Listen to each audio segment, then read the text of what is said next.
The court ruled that criminal cases can move forward once a presidency ends. Once a person is no longer in the White House, they are a private citizen again. All the evidence can be shown, and the trials It can landed like a proceed, thunderclap just like across they would for American anyone law else. and politics, Trump will have to instantly stand trial, reshaping how like any power, other defendant. accountability, and the presidency itself are understood. For the first time in the nation's 248-year history, the Supreme Court issued a definitive ruling on the scope of criminal immunity for a sitting or former president, resolving a question that had hovered unanswered since the founding of the Republic. This was not a narrow procedural decision or a technical footnote in constitutional law. It was a sweeping judgment that will define the boundaries of executive power long after today's political battles fade, and it arrived at a moment when those boundaries were being tested more aggressively than ever before. At the center of the ruling was a simple but explosive question: can a president be criminally prosecuted for actions taken while in office? Until now, courts had largely avoided answering it directly, preferring to rule on narrower grounds. This time, the justices did not sidestep the issue. They confronted it head-on and produced a framework that attempts to balance the need for presidential independence with the foundational principle that no one is above the law. In doing so, the court created a new constitutional roadmap that future presidents, prosecutors, and voters will all have to navigate. Chief Justice John Roberts authored the majority opinion, a choice that immediately signaled the ruling's long-term significance. Roberts is known for thinking in institutional terms, often writing decisions aimed at preserving the stability and legitimacy of the court and the broader constitutional system. By placing his name on this opinion, he framed the ruling not as a response to one individual or one election cycle, but as a structural clarification of the presidency itself. The opinion repeatedly emphasized that the decision was not about protecting or punishing any specific former president, but about defining how the executive branch can function without fear of constant criminal exposure while still remaining accountable under the law. Central to Roberts' reasoning was a clear distinction between different categories of presidential conduct. The court ruled that actions taken within a president's core constitutional authority are protected by absolute immunity. These include powers explicitly granted by the Constitution, such as issuing pardons, commanding the military, and conducting foreign policy. For these acts, the court held that criminal prosecution is simply not permissible because allowing it would undermine the separation of powers and expose presidents to legal retaliation for carrying out their constitutional duties. Beyond those core powers, the court recognized a second category: official acts that are not explicitly spelled out in the Constitution but are part of the president's role. For these actions, the justices established what they called presumptive immunity. That means a president is generally protected from prosecution, but the immunity is not automatic or absolute. Prosecutors may overcome it if they can demonstrate that allowing the case to proceed would not intrude on the functioning of the executive branch. This middle category is where much of the future legal conflict will unfold, because it requires courts to carefully examine context, intent, and consequence rather than relying on bright-line rules. The third category, and perhaps the most consequential for accountability, covers unofficial or personal acts.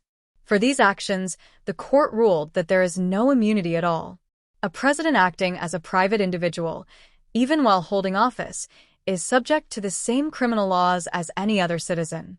This distinction draws a firm line between the office and the person who occupies it, reinforcing the idea that the presidency does not grant blanket protection for all behavior. The challenge, of course, lies in determining where official conduct ends and personal conduct begins. The decision was not unanimous. It passed by a 6-3 margin, with Justices Sonia Sotomayor, Elena Kagan, and Ketanji Brown Jackson dissenting. Their dissents were forceful and deeply concerned about the implications of the ruling. They warned that granting immunity for broad categories of official acts risks creating a president who is effectively untouchable while in power. In their view, the decision could embolden future presidents to push legal boundaries, knowing that criminal consequences might be delayed or avoided altogether. The dissenters argued that the Constitution does not explicitly provide criminal immunity and cautioned against judicially creating protections that could weaken democratic accountability. Despite those concerns, The majority insisted that the ruling does not place the president above the law. Instead, it restructures when and how accountability occurs. One of the most immediate effects of the decision is that it shifts much of the legal battle to lower courts. Judges will now be tasked with determining whether specific conduct qualifies as an official act, a presumptively immune act, or a purely personal one.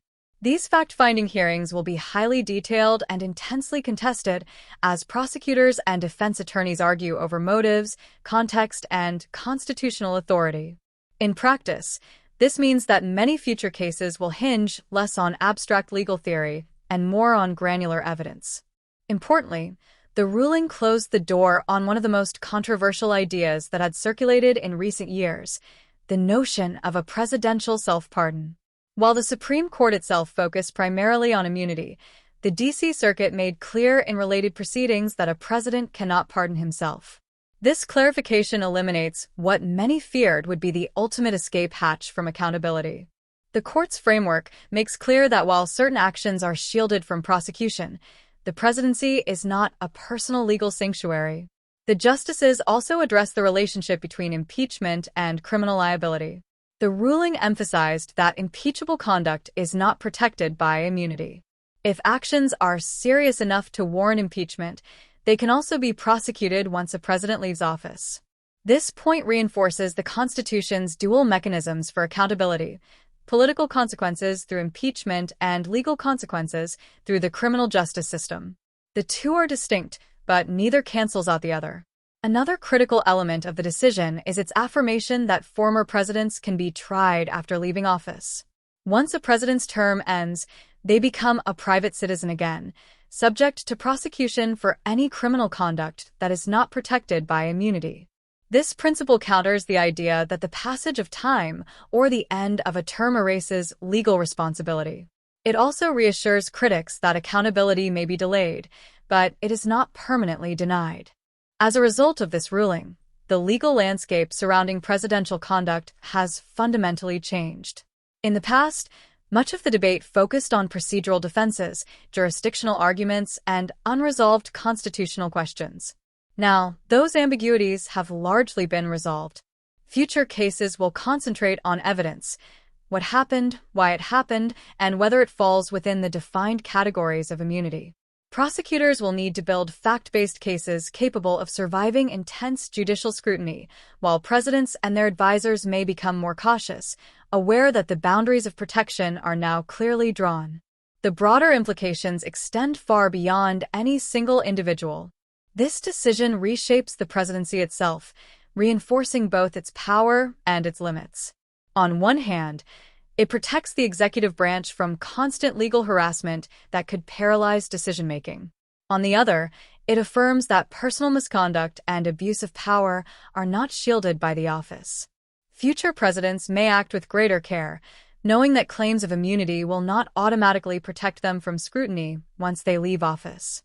In the end, the Supreme Court's ruling marks the beginning of a new era in American governance. It clarifies a constitutional question that lingered unresolved for centuries and establishes a framework that future generations will rely on. The presidency emerges both strengthened and constrained, powerful yet accountable. Whether this balance holds will depend on how faithfully lower courts apply the ruling and how responsibly future presidents exercise their authority. What is clear is that the rules of the game have changed, and the consequences of presidential action will now be judged against a constitutional standard that finally has definition. If you want to stay informed as this historic shift continues to shape American law and politics, hit the subscribe button for more future updates.